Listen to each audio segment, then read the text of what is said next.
ये जो बातें कर रहे हैं खोसा साहब भी और दीगर जमातें भी, ज़ाहिर है अवामी नेशनल पार्टी के भी तहफ़्फ़ुज़ात होंगे, तहरीक इंसाफ के तो हैं ही। आमिर ज़िया साहब, इस माहौल में अगर इलेक्शन इसी तरह से होते हैं तो फ्री एंड फेयर तो उसको कोई मानेगा नहीं, तो फिर क्या होगा? कि ये तो प्री पोल इल्ज़ामात लग रहे हैं, खुर्शीद शाह साहब कह रहे हैं कि ये फिर किस तरह से किया जा रहा है, हम अब नहीं हिस्सा बनेंगे किसी इस तरह के सेटअप का। तो शायद बाद में बनना पड़ जाए उनको, पीपल्स पार्टी को, वो तो बात की बात है। लेकिन अभी से जो एतराज़ात हो रहे हैं, आपको क्या लगता है कितना ये सारा मशकूक बना देगा इस अमल को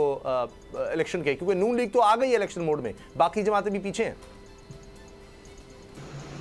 ये सूरत हाल जो है इस वक्त पाकिस्तान की, इस वक्त हम ज़रा सा लम्हे से बुलंद होकर सोचे कि ठीक है, एक तरफ नून लीग की अपनी टैक्टिक्स हैं, पीपल्स पार्टी के अपने तहफ़्फ़ुज़ात हैं, PTI के अपना तनकीद है, ये बिल्कुल अपनी जगह। लेकिन अगर आप एक बड़ा मंजरनामे पे देखें तो पाकिस्तान बहुत ही पेचीदा और नाजुक सूरत हाल से गुजर रहा है, और उसमें तमाम जितने भी मेजर पोलिटिकल प्लेयर्स हैं और स्टेक होल्डर्स हैं, उनको मेरे ख्याल में बहुत ठहराव का, जिम्मेदारी का और सियासी बालिगुल नज़री का सबूत देना होगा कि इस मुल्क को जिस भंवर में हम लोग फंसे हुए, माशी भंवर है, सियासी आपने फरमाया कि भंवर है यहाँ के ऊपर, ठीक है ना, यहाँ पे इस वक्त लेजिटिमेसी को लोग क्वेश्चन कर रहे हैं मुख्तलिफ लोगों की, और उसके साथ साथ इंतखाबात का भी एक हमारे सामने चैलेंज है कि उसको मुनसिफाना होना चाहिए। तो ज़ाहिर है कि अगर ये तासुर बरकरार रहा और जो मेजर पॉलिटिकल पार्टीज़ हैं, जो कल तक इत्तेहादी हुआ करती थी नून लीग की, जैसे पीपल्स पार्टी है,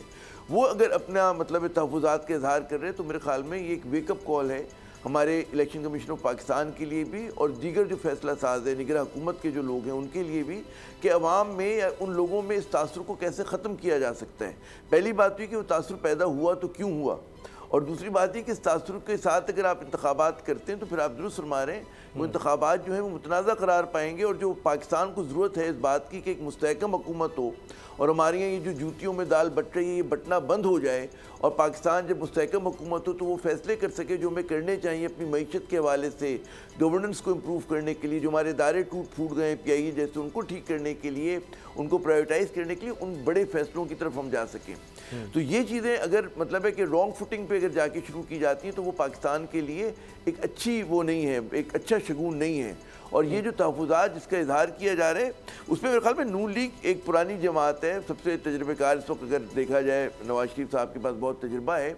तो उनकी भी जिम्मेदारी है कि भाई वो इस तासुर को कैसे ख़त्म करते हैं, उनका क्या कम्युनिकेशन कर रहे हैं वो लोगों के साथ। तो चैलेंजिंग सूरत हाल है, और इसमें बिल्कुल मैं इस बात के ऊपर कन्विंस्ड हूँ कि अगर वॉर फुटिंग के ऊपर, जंगी बुनियादों के ऊपर इस तासुर को ज़ायल ना किया गया और अमल से किया गया, हुकूमत जब तक ये नहीं करेंगे तो हम लोग मज़ीद पेचीदगी में फंस जाएंगे। तो जाहिर है कि जो हम लोग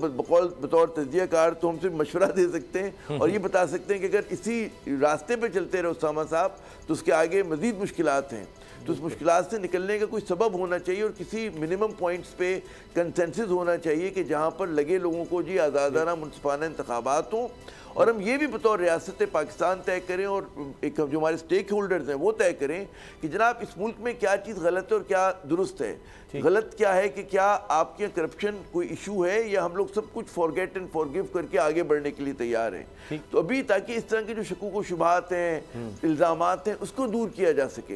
रियासत अपनी मोरालिटी का तयन कर ले, पाकिस्तान के अंदर क्या चीज़ दुरुस्त होती है, क्या चीज़ गलत होती है। अभी तो लग रहा है कि हर चीज़ जायज़ है और जो चीज़ कल तक हलाल थी वो हराम हो गई, जो हराम थी वो हलाल हो गई है। तो ये बड़ी एक मेरे ख्याल में एक पेचीदा सूरत हाल हो गई। जी, अगर आपको ये वीडियो पसंद आई तो सब्सक्राइब करें और बेल पर क्लिक करें। सब्सक्राइब करें और बेल दबाएं ताकि कोई खबर रह न जाए।